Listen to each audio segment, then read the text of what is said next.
Welcome, and thank you for joining us for our Chats on the Past program, where the museum discusses history with scholars, authors, historians, and artisans. My name is Claire Menard, and I am the programs manager here at the Westport Museum for History and Culture. At the museum, we are pleased to offer free programming. However, we do have a donation link if you are so inclined. We understand that this is a challenging time for many, and any support you can offer the museum is greatly appreciated. If you have any questions during our program, please enter them in the comments box. We will go through appropriate questions at the end of our discussion. We are joined today by Sofi Thanhauser, author of Worn, A People's History of Clothing. Worn is a fascinating history of the textiles we use today and their origins from ancient China to King Louis XIV's reign to the modern day mass production of clothing. Ms. Tannhauser's book shows us how clothing is so much more than just a piece of fabric. It is a foundational part of our history and culture. Thank you so much for joining us today. Thanks for inviting me. It's a pleasure to be here. Great. So diving right into things, the first thing we're curious about is how did you get interested in the history and politics of textiles and clothing? Well, I like clothing. I've always liked it. I'm an avid thrift store shopper, and that started as a teenager. And one of the things that I think happens if you spend a lot of time in the thrift store is that you start learning a lot of history without even realizing you're learning a lot of history, because the thrift store is really an archive. And I started to notice something that I was curious about as a young person, and that was the fact that a lot of the much older garments that I found in thrift stores or at this place in my hometown called the Dumptique were a lot more durably made than some of the newer clothing I was seeing. And I thought that was notable and strange. And as I got older, I started to think more politically about clothing. And it sort of started just from a hunch and sort of an aesthetic frustration with some of the things I was seeing in clothing. And then as this hunch and frustration turned into thinking and eventually turned into reading and research, I began to see that it's an object where women's labor intersects with globalization and imperialism and environmental damage and all of these things that matter to me, and all of these things that are quite interconnected to one another in ways that I don't think we always talk about. And so clothing, I realized, was not only something that I cared about, as a wearer of clothes, but something that as a scholar or as an artist was kind of the perfect vehicle for me to get to tell a sort of really zoomed out history of a lot of things that I think are important, and sort of a lot of things that people have written about. Tremendous amounts of scholarship had been done in many of the areas that this book touches on, and I really relied on that. But I wanted to provide something that was sort of written for the layperson, not necessarily for experts in textiles, and also something that could appeal to people who might not even be interested in clothing, because we all wear clothing and we all live in a world that has been profoundly shaped by these processes, like the imperial kind of story that produced the world we live in. And I wanted to try to tell, obviously I couldn't tell that whole story in one book, but I wanted to sort of uncover some of the historical foundations that our current system of dressing rests on. And by doing so, to tell a story about like where we are right now more generally, because I think one follows from the other. So over time, it just kind of became, I think anyone who focuses on one topic for a while comes to feel that this topic is actually everything. But I certainly felt that way with textiles, and I still do to an extent. That's great. I am obviously heavily biased as someone who researches clothing, but I also find it an absolutely fascinating topic. And speaking of research, while researching your book, you traveled all around the world to a ton of locations. What were some of the most impactful places you visited, and what did you learn there? I think every place I traveled was impactful. But for some reason, when you ask that question, the first thing that comes to my mind is Honduras. And I think that's because it's a place where I got back and I was physically sick, and I couldn't tell whether I was physically sick because of something that I had eaten or because I was so disturbed by the political reality that I was researching and that I was seeing on the ground there. And I think it maybe was for two reasons. One, some of the stories that I tell in this book that are disturbing, that have to do with expropriation of land or, the suppression of people, are centuries in the past. And some of them are on other continents, and this one really felt to me and still feels to me like a story that is happening right now and that has everything to do with the United States, where I am a citizen. So it was kind of hard to look at. And I don't want to go too much into the politics, but part of the section of the book I was researching has to do with ways that US involvement in Central America and has kind of like helped to not only destroy democratic movements, but also create really cheap pools of labor that we then are able to tap for making cheap clothing that we buy. So it's really hard to talk even a little bit about clothing without things getting political really fast. And I think that for me, Honduras was a situation where it's very, very present, and it's I mean a lot of I spoke earlier about the way that if you are a thrift shopper, you've already encountered a lot of history. And today, I think you will find currently made garments, a lot of them are made in Honduras. So that's one where maybe in 10 years or maybe in 3 years, the way things move so quickly, it won't be Honduras anymore, just because the industry is so mobile. But right now, a lot of contemporary garments, you will see that on the tag. And there is a story there of why Honduras today in 2023, or when I went there, it was, I forget the year, I think it was 2019. It's before the pandemic. And it didn't make me say, oh, this is the worst tragedy that's ever taken place in the world, or these people are evil, or whatever. It was a complicated story, but I think it felt more intimate because, like I said, it's hard not to feel implicated in the decisions made by the US government in a way that I can look at the British Empire and say, oh, what jerks. But there's not a lot I can do about it. I mean, sometimes it feels like there's not a lot I can do about it with the contemporary, United States actions as just one person. But it's a different kind of feeling of impotence, I think, when it's the present. So it's sort of a downer of an answer, but that was the first thing that came to mind. Yeah, well, it seems a lot of this topic, as I was reading your book, is kind of embroiled in these incredibly depressing themes. And so I admired your ability to take these incredibly difficult themes and make a book that was not just depressing, Thank you. I worked hard to try to make it. My mother is not very tolerant of purely depressing books. She reads nonfiction, but she will not read a book that is just relentlessly sad. And so I kind of had her in mind when I was thinking about this. Like, how do I get my mom through this whole book? Yeah, you're like, how do I get my mom to really like this? That's really the key audience here. For sure. So another thing I think would be great to explain to our audience is a lot of people don't realize just how different clothing production is today than how it was for really most of history.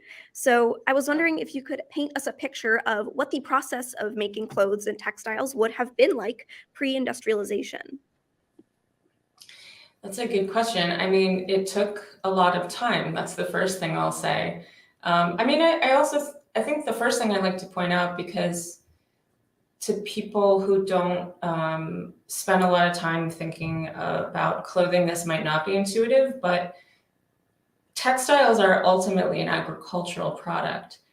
That's not so true now because polyester and synthetic materials are petroleum products, but cotton and silk and wool, and linen, these are either plants that are grown through agriculture, or they come from animals who are, ranched or farmed or cultivated, like silkworms. So that whole process is time consuming and labor intensive. And the way that process was integrated with small scale agriculture is very different today from how it was. So today, I would say it's largely not integrated. You'll see monoculture fields of cotton, and you'll see monoculture fields of corn. And the way that we farm cotton is the way we farm grain, is on vast plots of land. So that's different, which also involves obviously a lot more chemical intensity and pesticides and that kind of whole thing. But traditionally, a lot of people, not all people, but most people grew some or all of their own food. So the majority of the world were like peasant agriculturalists, and they grew their own food, and they also grew their own fiber crops. So those crops would be interspersed with other crops. So if you were in Gujarat, you might have a little bit of cotton alongside your rice. If you were in Africa, you might have a little bit of cotton alongside of your yams. If you were in Peru, you might have some cotton along. If you were in Scotland, you might have some flax alongside your, I don't know what contemporary grain I want to say for Scotland, oats, but I'm making that up. But suffice it to say, flax would have been grown alongside vegetable and grain crops. So not in vast fields by a big corporation, but by individual peasant farmers. And the work to grow those crops is already a lot. We know that subsistence farming is not an easy job, right? But then after that, you have to process the fiber. So in the case of flax, you have to harvest it, you have to ret it, which is a really cool process where you put the flax stalks in a stream, or some used a dewy field to soften it just by getting the outside wet, and then strip off the outside and comb and prepare. This is all just to prepare the thread. And then once you've prepared the thread, you weave. And that is also very labor intensive. So the first thing you have to do when you weave is, the weavers here in the room, if there are some of you, I hope there are, will know that warping is actually a lot of the work. So setting up the taut threads that the weft threads go over and under is very precise, and you have to get the tension right and the length right, and that takes a long time. And then after you've done all of that, you can get to actually weaving, which is sort of, I think, what we think about when we think about making cloth, is the weaving part. But there's so much that comes before that. Or if we're talking about wool, hand spinning would come before, or spinning on a spinning wheel, if that had been invented yet. And if we're talking about silk, then that's a whole other thing. You have to feed the silkworms mulberry leaves until they get, for days and days, night and day, until they start spinning a cocoon. And then you have to unravel the cocoon, and then you have to spin that thread, and then you have to weave it. So it's a very labor intensive process. And it's not obviously good or bad that industrialization happened. It's one of the things I think about a lot. All I can say is that it changed everything. Obviously, it made it possible for people's lives not to be completely taken up in the act of making their own food and clothing, which does make other things available. And but on the other hand, those processes were profoundly creative in some of their aspects. And I think we can know that for sure because of the fact that today nobody has to weave, nobody has to knit, nobody, I mean that's a very particular kind of nobody in the industrialized world. Nobody was not working in a factory. I'm it's a little blithe, but like in this culture, we don't need to knit, and yet so many people knit because knitting is really, really fun, right? And making things is really, really fun. So there's enormous amount of creativity and individuality and power and kind of sovereignty involved in making your own cloth. And I think that, but but ultimately it's a question of work, just tremendous amounts of work that that change profoundly with industrialization.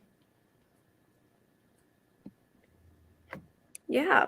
Real quick, I just want to remind our audience, if you have any questions, please feel free to comment them below. We will get to them at the end of the program. I see we already have one waiting, so don't worry, we will come back to your questions. But the next thing I was really curious about was kind of the role of women in all of this. It seems that sewing and textile making was historically women's work. And you say in the book, you say, quote, in the 1840s, although only 1 in 10 American women worked in the paid labor force, they made up half of the country's factory population. The proportion of women was even higher in textiles, hats, and shoes, and some New England mills were staffed by 80 to 90% women. It was no wonder that these factories wanted to hire women. They were cheap. This trend continues today with many women working in clothing sweatshops. So I wanted to really ask, what are the intersections? I know this is a very complicated question, but what are the intersections between sexism and the clothing industry? And how can it rely so heavily on women's labor while simultaneously devaluing their work? It's a good question. I mean, I think those two things, unfortunately, really go hand in hand. I think the whole system of garment production that we have today involves relying heavily on women's labor while simultaneously devaluing their work, just like it relies heavily on labor in countries that are less developed while simultaneously devaluing that work, right? Like it is a big and complicated question, but it's interesting. At the very beginning of factory labor, we kind of get the first moment where a price tag is put on an hour of somebody's time. Like before that, I mean, the money economy didn't evolve at the same time as the industrial cotton mill.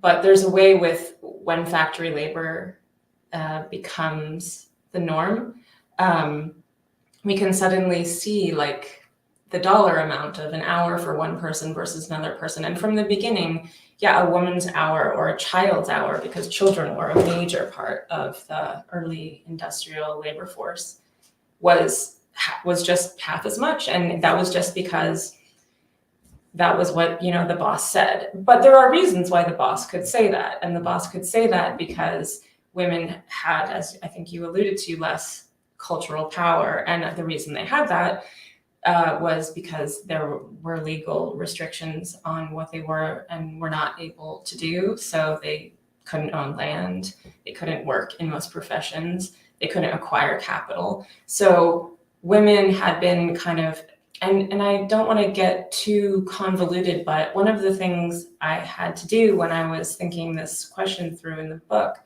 is go back even further before this moment of industrialization to a moment when women were kind of ejected from the economy at the same time as the economy as we know it was really taking shape. So it's a story that goes back to like the Enclosure Acts, which probably some people will remember from history, like taking lands held in common by agriculturalists and basically making them private so that people could no longer subsist on their own. This is a process that unfolded in England, but also kind of throughout the world over the course of the last couple of centuries. I mean, it's still unfolding in parts of the world, really. So basically, moving from a subsistence economy to a money economy, and at that very moment, women being ejected from the ability to earn cash, which was suddenly really necessary to live, so becoming reliant on a husband, and that the language along with it was very cynically employed, like, oh well, women are just relying on their husbands for wages, so they shouldn't be paid a living wage because they have a husband who will support them. Meanwhile, like men's wages were terrible too, but there were some historical contexts in which it was true that a man's wage could support a family, and currently that kind of language is employed in places like, for instance, Honduras or Bangladesh. Like, that same kind of logic is employed, and it is so inapplicable. It's employed in economies where a man's wage in, say, a call center or a garment manufacturing facility is also not a living wage. So there was maybe, some justification for saying something like that in an industrializing economy where there was perhaps like actual industrial union work for men that could pay a family wage. I feel like I'm getting into the woods a little bit, but basically, like, I think you hit the nail on the head. Like, this simultaneous relying and devaluing is actually part of how the game is played.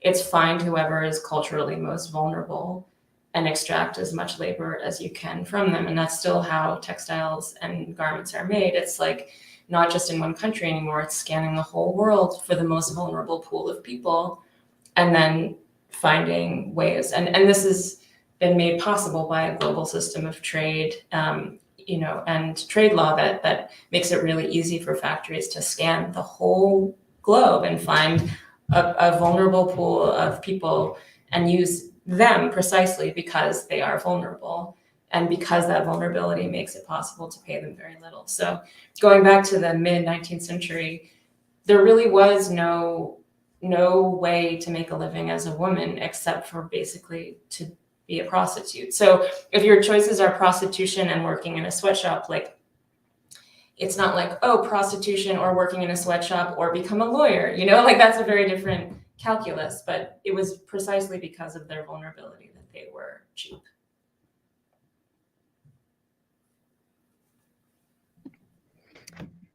Yeah, I mean, it's definitely a tough topic to talk about, especially as women, but it's something that's still happening today, which we'll also get into a little bit more in some following questions. Up next, I wanted to ask you about yet another not very fun topic, unfortunately, which is colonialism. So one of the darker parts of American history was the use of enslaved people to produce cotton. So I wanted to ask, kind of, what is the historical role of slavery in fashion, both in America and other nations? And what role does slavery play in the fashion industry today through avenues like sweatshops? And we'll get more into the woods of the colonialism aspect in the next question. I'm glad that question followed, because when you said just now it's a hard topic to talk about as women, I was thinking, yeah, it really is kind of in two ways, right? Like, one, in that, like, women have historically been oppressed by this industry, but also that, like, as white women in America, like, we're totally in this other position of dominance over women elsewhere. And that's a hard truth, but I think we're really participating on both sides of that equation of domination and exploitation. And that's the kind of colonial legacy that we're living in. So cotton was the crop that didn't create the institution of American slavery, but certainly revivified it and grew it to the proportions that it eventually reached. I mean, it was the development of the cotton gin. That's kind of like the thing we learn in school, that it really is true that the cotton gin was a big deal, and that it made it possible to use this short staple cotton that grows really well in the American South commercially in a viable way. So before the invention of the cotton gin, it was just too much time and work to separate the seed from the fluff that we use to make thread from. And after the cotton gin, it suddenly was a really, really, really profitable product. And it was profitable for a couple of reasons. One, the industrial cotton mills that existed in England and then in the northern American states and in other parts of Europe, like France and Germany, had a pretty much limitless demand for cotton. And this kind of we'll probably get to in the next question, but this was partly because England had created a demand for textiles throughout its its empire. And so there's a huge demand, and the ability to create a huge supply, which relied on two factors. One, land, and this was land that was taken from indigenous people, just wholesale. So that level of violence occurred, and then and then labor, which is the other thing you need to grow cotton on a scale like that. So labor was provided by enslaved people, and then later by people who weren't legally enslaved, but who basically lived in a system of debt that was like slavery. So both Black and white Americans spent a lot of time growing cotton in a system called sharecropping that probably a lot of people are familiar with, which is also not particularly a free state. It's not the same as being enslaved by any means, but it's not a system that particularly respects the rights of the individual. Let's just put it that way. So yes, slavery is very much part of the history of industrial cotton textiles. And it is also in many ways very much part of its present, and in some ways very literally. So this is something, there's more subtle answers to this question, but on a very literal level, there is slave labor occurring today in the western region of China called Xinjiang, which people may or may not have heard of. It's a part of China that is populated, or was mostly, it still is largely populated by Muslim people called Uyghurs, who are being put in essentially concentration camps as part of like the Chinese Communist Party's effort to, well, there's different kind of thinking about what they're trying to do. Some people think it's basically cultural genocide. Some people think there's no difference between cultural genocide and literal genocide. But basically, in this part of the world where you can grow a lot of cotton if you have a lot of labor and are willing to expend a lot of water, because it's very good climactically in terms of the sun and the length of the season, there is this human rights crisis unfolding in real time there, basically. And it's producing a lot of cotton textiles, a lot of other kinds of textiles, because there are factories located in that region that produce fabrics and garments from other materials. And so it's kind of an unfolding and very disturbing human rights crisis. The United States has banned the importation of cotton from Xinjiang, or any goods that are made from it, which is good, but it's also very hard to enforce because cotton from Xinjiang will go and get blended with cotton from India and mix, and then spun in Vietnam, and then like sewn into a garment in Bangladesh, and then shipped to LA, and then the inspector there has to look at all that and try to make an informed decision. So it's a complicated supply chain, and that makes it possible to kind of be a little bit in the dark, or pretend you're in the dark about where things come from. And that's something that brands do all the time, is pretend they have no idea what's going on in their own supply chains. But in a very real way, there is still slavery in the cotton supply chain today in 2023. Unfortunately. Yeah. So if I ever cut out, please let me know. We're having a few Wi-Fi issues at the moment. So if I need to repeat a question, please let me know. Okay. I mentioned earlier, kind of delving into colonialism. We just touched on that a lot, the wholesale stealing of land and topics as such. But I was wondering if there's anything you wanted to add on colonialism, whether in the United States or other countries, and how that is kind of intertwined with textiles and clothing, and how the desire for fabric fueled colonialism. Yeah, well, I mean, one of the things that I learned and that I found very interesting as I was researching this book is that India was actually the biggest exporter of cotton textiles traditionally. Like pre-industrially and historically, the big exporter of cotton textiles was India.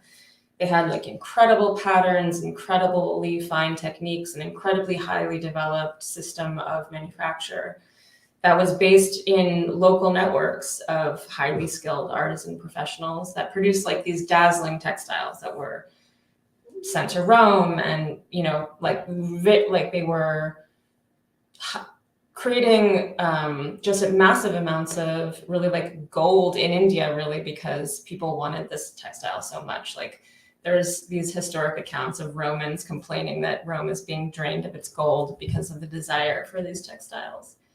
And so when the British East India Company came to have power over the Indian subcontinent little by little, its main export product was textiles. And English people loved them and couldn't get enough of them. And they tried to ban them and still didn't work. People still smuggled them in.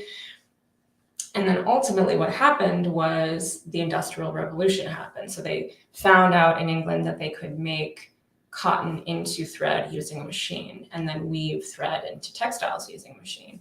And suddenly the game changed. But I think what I'd like to try to emphasize in the book is that the machine was only part of the equation. It was the imperial process by which England had already kind of come to control the Indian subcontinent, combined with this machine that created the Industrial Revolution as we know it. And so the British kind of went on to consciously and intentionally destroy that textile industry that had produced these beautiful garments so that they wouldn't have to compete with it, so that they could turn India into a consumer of British textiles, and so that they could ultimately, there was an attempt made at a successful. So after during the American Civil War, everybody freaked out about where they were going to get cotton from for their factories. I mean, they've been worrying about it for a long time, but they hadn't actually done anything about it. So British manufacturers, German manufacturers were like, where are we going to get cotton from? They're in the middle of a war. And that was when Britain really turned to intensely force farmers into growing cotton for export. And that was a very violent process. And one that I describe in the book and won't go into too much here, but basically like people left to their own devices would rather grow food for themselves than cotton to sell you. Like it makes you feel very vulnerable to not be in charge of your own food supply when you are a peasant agriculturalist. And so there was a lot of violence involved in that forced transformation, and a lot of people died in famines as a result of it, because when you're reliant on money instead of growing your own food, then you're vulnerable to price fluctuations. So if grain is all of a sudden costing a lot more and cotton's costing a lot less, you starve. And that was what happened in India. And so it's a really heavy story, and one that I thought was important to tell. And I hope people don't think that the book is all incredibly sad, because it's not, but a lot of it is. Yes, I hate to keep up with the theme of asking kind of depressing questions, because as you said, the book is not super depressing. I promise it's not. It's actually really fun to read. But I do think this is an important question to ask nonetheless, which is, what have the environmental impacts been of the modern fashion industry, particularly things like, as you mentioned, massive production of a single crop in a field and things like fast fashion? Yeah. Well, one of the really major things to think about when it comes to cotton, which is a major textile fiber today, is that it's really thirsty. So it requires, it doesn't have to be, like there are ways to grow it if you use kind of the right varietal and the right environment, that it doesn't have to be thirsty. But when you do like monoculture cotton crops, it uses a ton of water. So one of the biggest place, when I was researching it, it was the biggest. It could have moved to further in the Southwest now, but Lubbock, Texas had kind of the biggest contiguous stretch of cotton field at the time when I was researching this book. And that is an area that's actually quite dry. So to grow cotton in Lubbock, what we've been doing for the past several decades is drawing water up from the Ogallala Aquifer, which is this huge aquifer that lies under Texas and goes up to all the way to Wyoming. And it's water that's been there since the last ice age. And so we've just been using this limited supply of water that's steadily going down to grow cotton in a very dry region. And this water is also being used to grow grain. Like it's a huge grain exporting region as well as a huge cotton region. So we're basically mining water. I think that's something Wendell Berry said. I think that I'm going to credit him, although it could be wrong. We're like, in so many ways, our system of agriculture is more akin to mining than anything else because it's taking resources out that cannot be returned. And that's certainly how we're growing cotton in Texas with this Ogallala aquifer water. It's also what happened in Central Asia. The Soviets decided to divert all of these tributaries of the Aral Sea to grow cotton in the desert.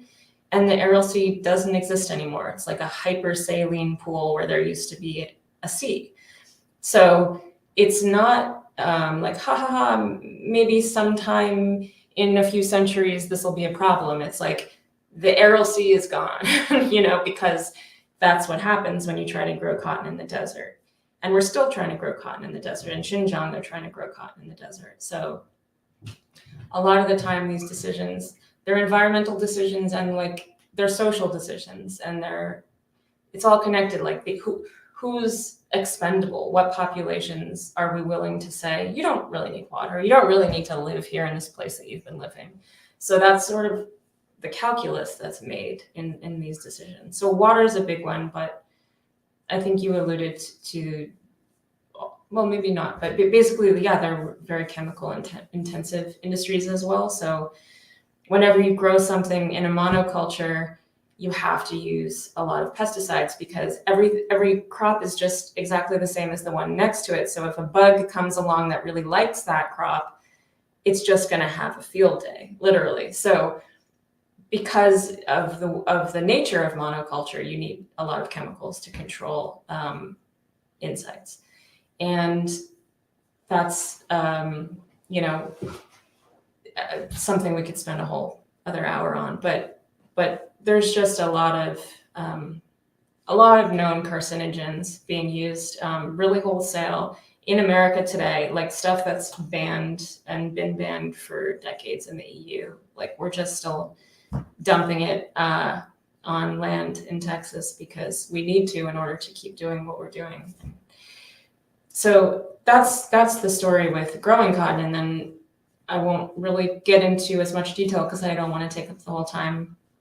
But dyeing is also a really water intensive process. So and so is finishing, which is like there's all these chemical processes that are done to clothing to make them soft in a particular way, for instance, or to have a hole in them, like those jeans that have holes in the knees when you buy them. Like that was an intensive chemical process. So it's not just growing the cotton, it's also dyeing and finishing that uses a ton of water and a ton of chemicals.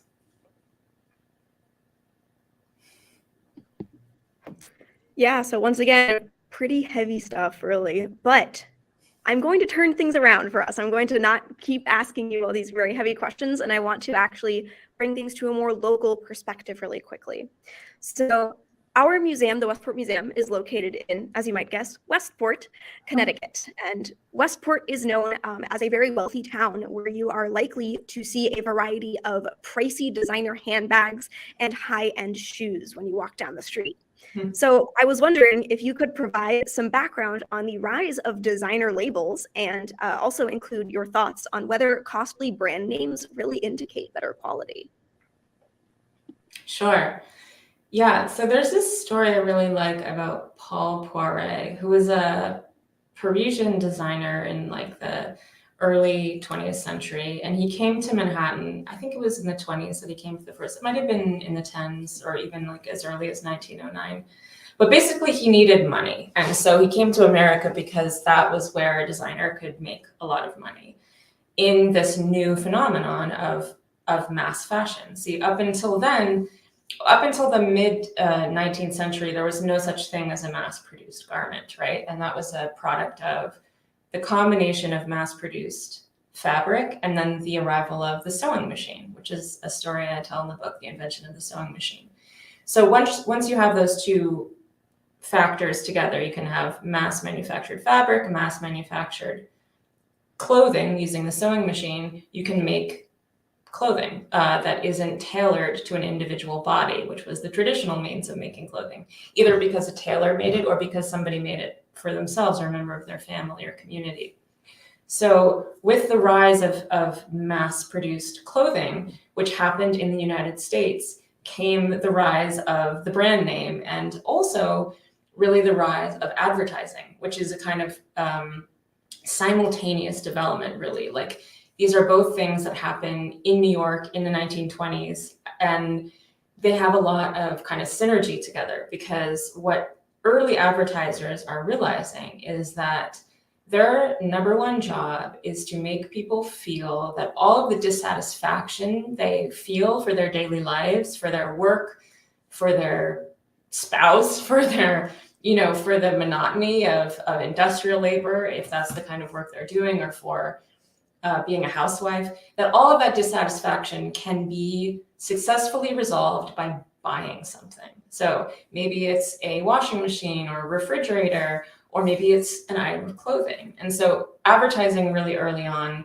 observed this and went nuts, in producing the garment as something that would change your life. And I think it's true that garments can change your life. That's where it gets tricky. Like, there's this story Cinderella, which precedes, all of this. There's a lot of tales and myths about a garment that transforms somebody. So there is this little seed of truth, I think, in this idea. It's not completely invented by advertisers. Like, a garment can change your life in a way, but this was very cynically picked up, to sell things. And there was kind of a couple of rules that became very early on part of this type of marketing. One was never show the factory. So like, when you create an aura around a garment, do not show where it comes from. And another rule was like, don't make the woman buying the dress feel like she's buying something that we made 5,000 of. Make her feel like it's just for her, like it's just for her. So early on, this message that like, you will be able to express individuality through this purchase was a big part of the whole game of advertising. And so the brand name, or the designer name, was something that, so going back to Paul Poiret, he was just totally stunned by it. He was like, yeah, you go anywhere and there's just names and everything. And interestingly, some people had even chosen to use his name in mass manufactured garments without asking. So this was like early copyright stuff. But basically, he had very mean things to say about Americans. And one of the things that he said is Americans are obsessed with names. Like, they don't know actual quality, so they rely on the name to convince them. And I think that's a bit harsh, right? But I think it's worth looking at, because I think that when people look at clothing today, they often look for a name, and often a word or a name is not a very good way to judge quality. In fact, I would sometimes say it's pretty irrelevant. So this is sort of kind of moving into your second question, that the question about designer labels and whether they actually mean something. And they can if you found a garment to be particularly well made and durable, and the person who made it, then like, sure, go back and find another one if they're still manufacturing in the same place or with the same facility, or they're making the thing themselves. But I think it's much more adequate as a means of discerning quality to look at the fabric itself, to look at the seams themselves, to look at the country of manufacture, to look into what is the mode of production. Those kinds of things often are startlingly similar across brand names. There might be a lot of different names, but you're actually seeing just petroleum and misery, as somebody put it. I'm getting that from somebody. I think it was anyways, this is not my line, but petroleum and misery is something that you might be seeing in a lot of stores. And by petroleum, I mean just synthetic petroleum-based products. So nylon, polyester. And I'm not saying those are bad or wrong, but I'm just saying there is a kind of a uniformity in some of the fabrics and production methods that you will see across different brands. And one might say it's doing things differently, and they might have a slightly different shape to their shirt or their pants, but ultimately those kind of substructural facts are the same. So there are brands that use quality materials and care for the worker and make quality products, but they're not necessarily the big brand names you've heard of. In fact, if they've spent millions of dollars advertising, then probably that shows you something about their priorities already. Because really that is where the bulk of the money goes when you're talking about a big corporation with a big name. It's like a very small portion of the price of the garment you're buying is actually going to the cost of the materials or the cost of the labor, and a big percentage of it is going to the cost of marketing to make you feel that you bought something that has value. Very interesting. So we should be getting to audience questions now. Real quick, I have one more question that I really do want to ask. So we'll just do like a really quick 30-second answer, which is what is a way that the average consumer of clothing can do? Like, what is something we can do to make better informed decisions about the clothing we are buying? I mean, this is going to sound really self-serving, but please do read my book if you're interested. It's called Worn: A People's History of Clothing. There's a lot of history there that I think is grounding.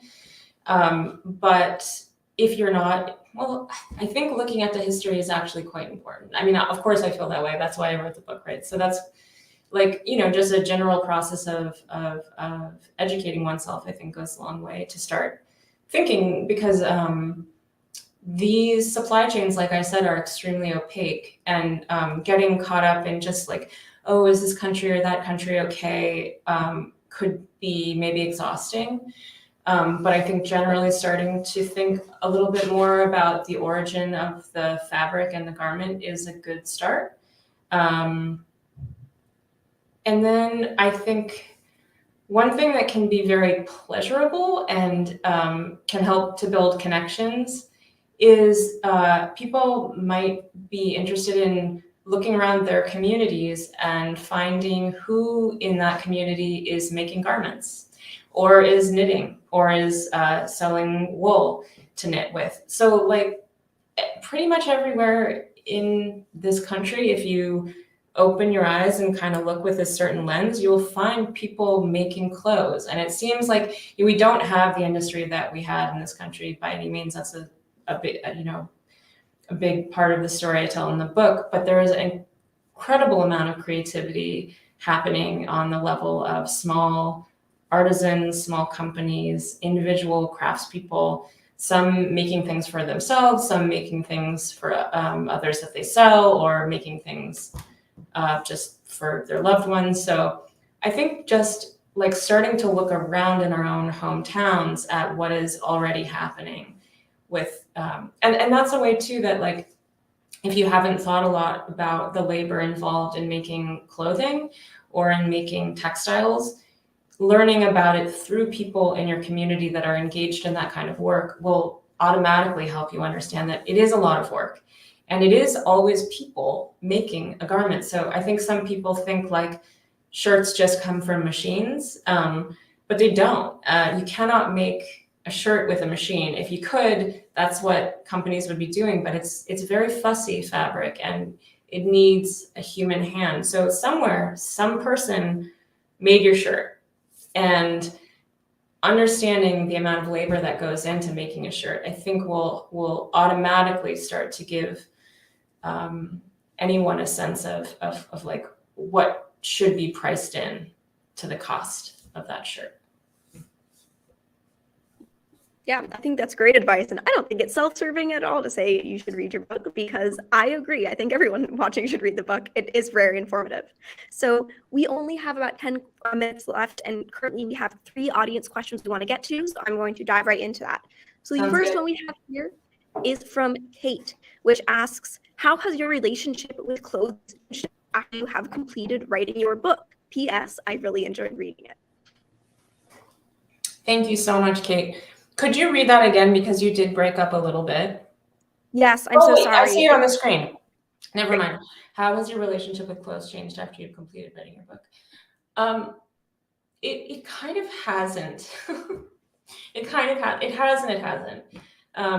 I think that I was thinking about this issue for so long that I've been through a lot of different phases, and like some of them kind of more militant than others. Like, okay, I'm not gonna wear anything that's mass manufactured, or I'm not gonna wear anything that's, X, Y, or Z. And um, it's a funny subject to research because you cannot escape it, right? Like, even while I'm thinking it through as a researcher or as a writer, I'm also a human being that has to get dressed every day. So I'm always interacting with clothing, just like we all are.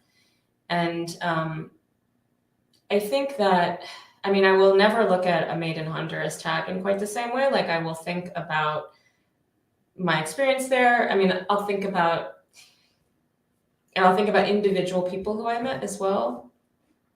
But I don't know. I think that I still get a lot of pleasure out of dressing, out of thrift shopping, out of finding people who are doing interesting things, out of looking at historical textiles. Like, I was in Chicago recently and I got to look at a lot of old crochet work that they had just gotten into their collection. And it was like, they were showing it to me because I was visiting as a speaker, like as a researcher, but I felt like I was like, oh no, I just want to touch this, as a person, as a person who really enjoys clothing. Like, I go to thrift stores a lot of the time, not really to buy anything, but just to calm down. Like, I feel like something about touching textiles is really, really soothing to me. And I think to many people.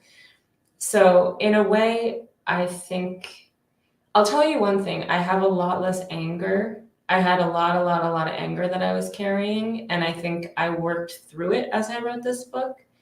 Like, I found an action to put my anger into, the specific kind of anger surrounding like the topics that the book touches on. I found a way to turn that anger into a project, and it kind of released it. And that has been nice, I will say.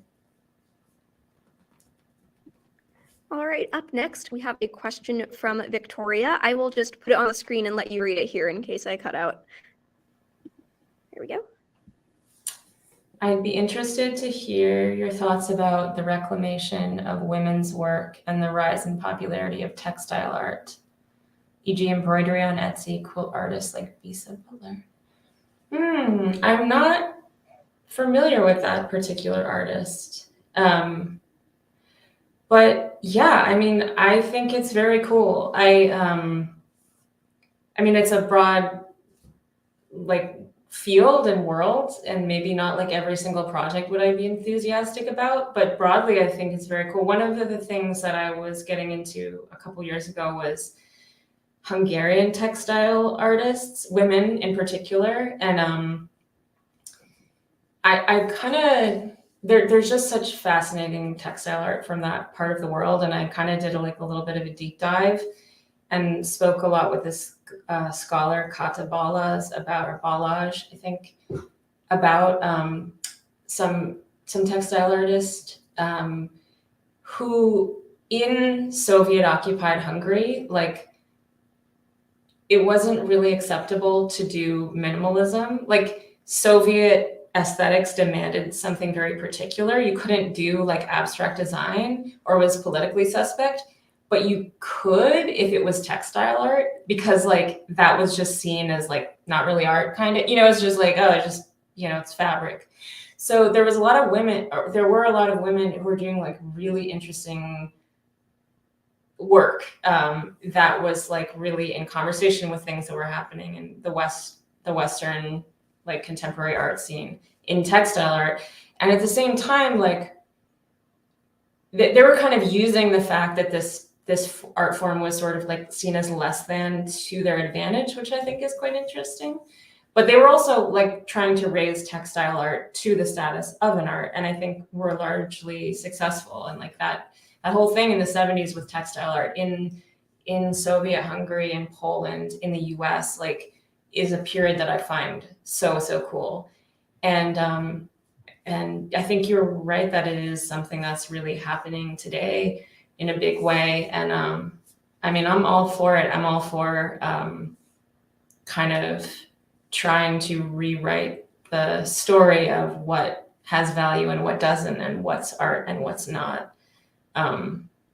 So, I mean, it's maybe a pretty broad and varied field, but I think there's a lot that's extremely exciting. And I will check out that artist. I love quilts, and I think it's a very exciting art form. All right, fantastic. We have time for just one more question, which I will put up on the screen now.